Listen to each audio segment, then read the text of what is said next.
इतिहास लोक में आपका स्वागत। इतिहास पाठ में आज हम हिंद यूनानियों की बात करेंगे। हिंद यूनानियों के सिलसिले में अब तक हम एक बार मिल चुके हैं और आज दूसरी बार मिल रहे हैं। मेरे पास जो किताब है उसका नाम है प्राचीन भारत का राजनीतिक तथा सांस्कृतिक इतिहास, जिसे लिखा है प्रोफेसर विमल चंद्र पांडेय ने। मित्रों, पिछले अंक में हम चर्चा कर रहे थे कि यूथिडेमस ने भारत पर हमला किया था या नहीं। उसी चर्चा को आगे बढ़ाते हैं। कनिंघम आदि कुछ विद्वानों का मत है कि यूथिडेमस ने भारतवर्ष पर भी आक्रमण किया था और उसके कुछ प्रदेशों को अपने अधिकार में ले लिया था। वे कहते हैं कि रावलपिंडी में यूथिडेमस की कुछ मुद्राएं प्राप्त हुई हैं। टॉलमी का कथन है कि साकल यानी सियालकोट का नाम यूथिमेडीज था। विद्वानों का कथन है कि अपने भारत विजय के स्मारक स्वरूप यूथिडेमस ने साकल को अपना नाम दिया था, लेकिन इन तर्कों में बल नहीं है। जहाँ तक भारत में प्राप्त यूथिडेमस की मुद्राओं का प्रश्न है, वे संख्या में इतनी कम हैं कि उनके आधार पर यूथिडेमस को भारत का विजेता नहीं कहा जा सकता। शायद ये मुद्राएं यात्रियों और व्यापारियों द्वारा भारतवर्ष में आई हैं। नगर के नामकरण से भी कोई तथ्य नहीं निकलता। पहली बात तो यह है कि हम नहीं मान सकते कि टॉलमी के इस कथन की सच्चाई कितनी है।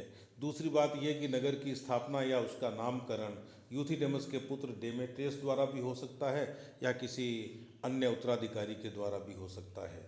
कोई भी यूनानी स्रोत यूथिडेमस को भारत का विजेता नहीं कहता। ऐसी अवस्था में यह स्वीकार नहीं कर सकते हम कि यूथिडेमस ने भारतवर्ष का कोई प्रदेश जीता था।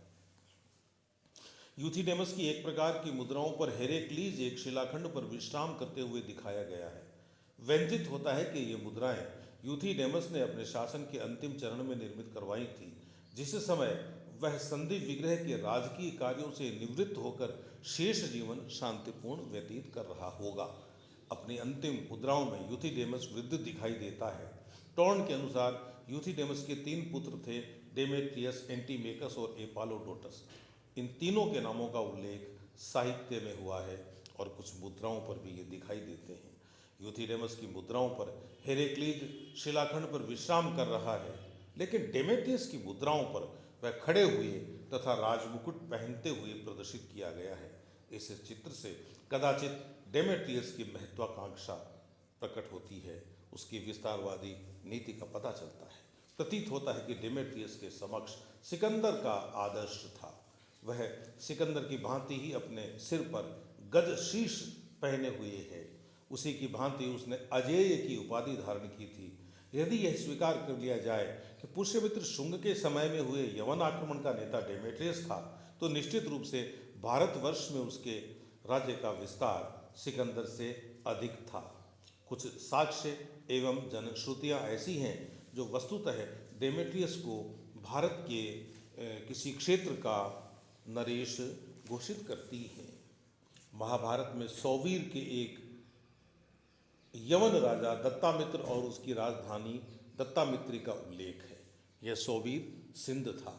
बेसनगर यानी विदिशा में एक मोहर मिली है, जिस पर भंडारकर ने निम्नलिखित लेख पढ़ा है। तिमित्र दत्रिश्य हो पैता मंत्र सजन। उनके मतानुसार इसका अर्थ हुआ दाता तिमित्र की, जो होता पोता और मंत्र संबंधियों के साथ। यहाँ वे तिमित्र का समीकरण डेमेट्रियस से करते हैं। क्रमीश्वर का व्याकरण दत्तामित्री नामक एक नगर का उल्लेख करता है। युग पुराण में धर्ममीत नाम आता है। कुछ विद्वानों का मत है कि यह डेमेट्रियस का ही रूपांतर है। टॉर्न का कथन है कि इसका अर्थ धर्म का मित्र है। इस उपाधि को डेमेट्रियस ने धारण किया था। चंद्रगुप्त मौर्य ने यूनानी राजकुमारी से विवाह किया था, अतः अशोक में भी यूनानी रक्त था। इसी आधार पर कदाचित यूनानी डेमेट्रियस स्वयं को मौर्य साम्राज्य का उचित अधिकारी सिद्ध करने की चेष्टा कर रहा था। उसकी दृष्टि में पुष्यमित्र शुंग की अपेक्षा उसका अधिकार अधिक सबल था। पुष्यमित्र शुंग न मौर्य था और न यूनानी था, वह तो एकमात्र औदभिज यानी अपस्टार्ट था। आरजी भंडारकर के अनुसार पतंजलि ने अपने महाभाष्य में दत्तामित्र नामक नगर का उल्लेख किया है। खारवेल के हाथी गुम्फा अभिलेख में स्टेनकोनी ने योनराज निमित्त पढ़ा है और उसका समीकरण यूनानी डेमेट्रियस से किया है। वह पाटलिपुत्र पर खारवेल के आक्रमण के समय वहां से भागकर मथुरा आ गया था। अंग्रेज कवि चाउसर द्वारा अपने नाइट्स टेल में ग्रेट एमेट्रियस का नाम लिखा गया है और उसे भारत का राजा यानी द किंग ऑफ इंडिया कहा गया है। डेमेट्रियस की तांबे की जो मुद्राएं मिली हैं उनके अग्रभाग पर यूनानी में और पृष्ठभाग पर खरोष्ठी में लेख है। खरोष्ठी के प्रयोग से स्पष्ट हो जाता है कि उन मुद्राओं का निर्माण भारत के पश्चिमोत्तर प्रदेश के लिए हुआ था। अराकोशिया में डिमिट्रियास पोलिस एक नगर की स्थापना हुई थी। यह संभवतः डेमेट्रियस की विजय की स्मृति में हुई होगी। जस्टियन डेमेट्रियस को भारतवंशियों का राजा बताता है। स्ट्रेबो का कथन है कि वे यानी यूनानी आक्रमणकारी जो सिकंदर के बाद आए थे गंगा और पाटलिपुत्र तक पहुंच गए थे। पाटलीन यानी सिंधु डेल्टा, सेराओस्टोम यानी सौराष्ट्र और सेगर्डिस यानी कच्छ की विजय के संबंध में अपोलोडोटस ने लिखा है कि ये प्रदेश आंशिक रूप से मिनेंडर और आंशिक रूप से डेमेट्रियस ने जीते थे। पेरिप्लस के लेखक ने प्रथम शताब्दी में बैरीगाजा यानी भृगु कच्छ के बाजारों में मिनेंडर और अपोलोडोटस की मुद्राएं देखी थी। टॉन के मतानुसार अपोलोडोटस डेमेट्रियस का भाई था। ट्रोगस डेमेट्रियस को रेक्स इंडोरम कहता है। इन सब आधारों पर टॉर्न आदि विद्वानों ने डेमेट्रियस को भारत विजय का श्रेय दिया है, लेकिन इन साक्ष्यों में से अनेक साक्ष्य संदिग्ध लगते हैं। संदिग्ध लगने के कुछ कारण हैं। महाभारत के जिस श्लोक में दत्तामित्र और उसकी राजधानी दत्तामित्री का उल्लेख है उसे पुनः संस्करण में प्रक्षेप घोषित किया गया है। बेसनगर मोहर की यदि हम चर्चा करें तो उसका पूर्ण पाठ संदेहास्पद है। पुनः उसकी लिपि ईसा पूर्व प्रथम शताब्दी की है, जबकि डेमेट्रियस ईसा पूर्व द्वितीय शताब्दी में हुआ था। यह भी माना जा सकता है कि तिमित्र कोई भित्रांतक नामक राजा था जो कि विदिशा में शासन कर रहा था। क्रमीश्वर व्याकरण की दत्तामित्री नगरी डेमेट्रियस को भारत विजेता सिद्ध नहीं करती। युग पुराण में धर्ममीत पाठ संदिग्ध है। एक तिब्बती ग्रंथ धर्ममित्र को एक नगर का नाम बताता है, राजा का नाम नहीं बताता। जॉनस्टन का मत है कि पतंजलि के महाभाष्य में दत्तामित्र नामक नगर का उल्लेख है ही नहीं। हाथी गुम्फा अभिलेख में भी अनेक विद्वान दिमित पाठ स्वीकार नहीं करते। पुनः यह अभिलेख ईसा पूर्व प्रथम शताब्दी का था, जबकि डेमेट्रियस तो ईसा पूर्व द्वितीय शताब्दी में हुआ था। चौसर कवि तो 13वीं शताब्दी का कवि है, इसलिए उसकी बात पर अधिक विश्वास नहीं किया जा सकता। के नारायण ने टॉर्न के इस मत का खंडन किया है कि डेमेट्रियस एक हुआ था। उनके अनुसार डेमेट्रियस दो हुए थे। डेमेट्रियस प्रथम जिसने 200 से 185 ईसा पूर्व तक शासन किया था, और डेमेट्रियस द्वितीय जिसने 180 से 165 ईसा पूर्व तक शासन किया था। टॉर्न ने जिन द्विलिपिक तांबे की मुद्राओं को डेमेट्रियस की बताया है वे वास्तव में डेमेट्रियस द्वितीय की हैं। भारत के पश्चिमोत्तर प्रदेश को जीतने की बात तो दूर रही, डेमेट्रियस प्रथम ने अफगानिस्तान भी पूरी तरह नहीं जीता था। अफगानिस्तान में गजनी के निकट मीर जका में एक बड़ा मुद्रा भांड मिला है, उसमें डेमेट्रियस प्रथम की एक भी मुद्रा नहीं है। अफगानिस्तान के पूर्व में स्थित गंधार पर भी डेमेट्रियस का अधिकार नहीं था, क्योंकि तक्षशिला में डेमेट्रियस की केवल एक मुद्रा मिली है। संभव है कि यह मुद्रा डेमेट्रियस द्वितीय की हो। नारायण ने गार्गी संहिता में यवन संबंधी आक्रमण के उल्लेख का पाठ भिन्न प्रकार से किया है और उसका अर्थ यह लगाया है कि पांचालों ने यवनों का साथ दिया और उनके सहयोग से पाटलिपुत्र पर अधिकार कर लिया। परंतु न तो नारायण का तत्संबंधी पाठ ठीक है और न यह मत कि मगध पर पांचालों ने शासन किया था। यदि ऐसा होता तो पुराणों में मगध नरेशों की सूची में पांचालों का नाम होता। बीपी सिन्हा डेमेट्रियस प्रथम को भारत विजय का श्रेय देते हैं। उनका कथन है कि केवल मुद्राओं की अनुपलब्धि कुछ भी सिद्ध नहीं करती। उदाहरण के लिए मगध में गुप्तों की मुद्राएं बहुत कम मिली हैं। सिन्हा दो यवन आक्रमणों को स्वीकार करते हैं। पहला डेमेट्रियस का आक्रमण था जो तब हुआ जब पुष्यमित्र ने उसका सामना एक सेनापति के रूप में किया, और दूसरा मीनेंडर का आक्रमण हुआ जो तब हुआ जब पुष्यमित्र के पौत्र वसुमित्र ने सिंधु तट पर उसको पराजित किया था। पुष्यमित्र ने पहले आक्रमण में पुष्यमित्र ने पहले आक्रमण में यवनों से साकेत और पाटलिपुत्र को स्वतंत्र कराया। इसके बाद ही उसने मौर्य सम्राट बृहद्रथ की हत्या करके सिंहासन हासिल किया था। यवनों के विरुद्ध विजय और सिंहासन प्राप्ति के उपलक्ष्य में उसने प्रथम अश्वमेध यज्ञ किया।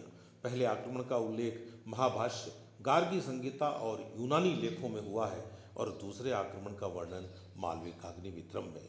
इस प्रकार टॉर्न, नारायण और सिन्हा के मतों में अंतर है और यूनानी आक्रमण का प्रश्न अभी तक जटिल बना हुआ है।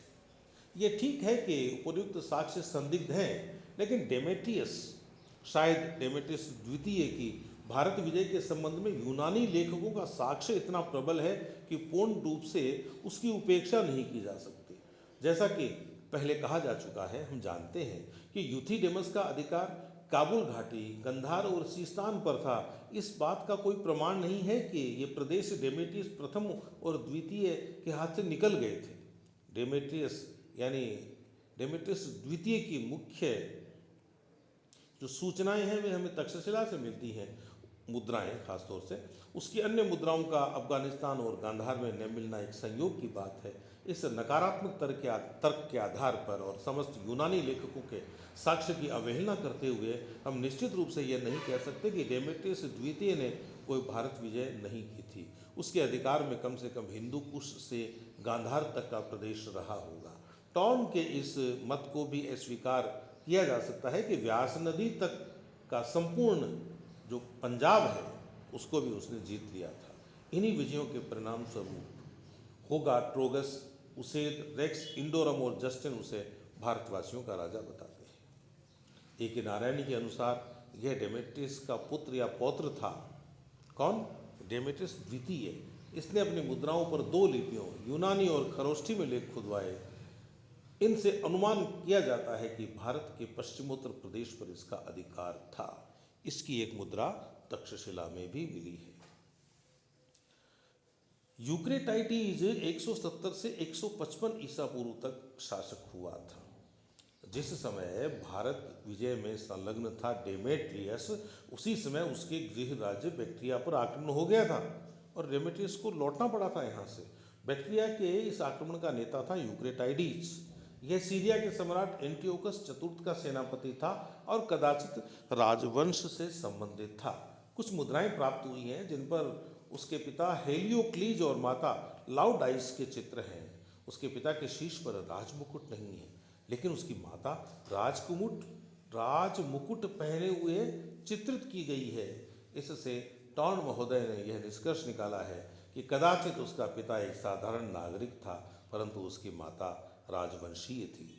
टॉर्न महोदय का पुनः कथन है कि राजवंश से अपना संबंध सिद्ध करने के लिए यूक्रेटाइडीज ने सेलुकस की भांति अपने शीश पर गज शीश धारण किया था और सेलुकस की भांति ही मुद्राएं निर्मित करवाई थी।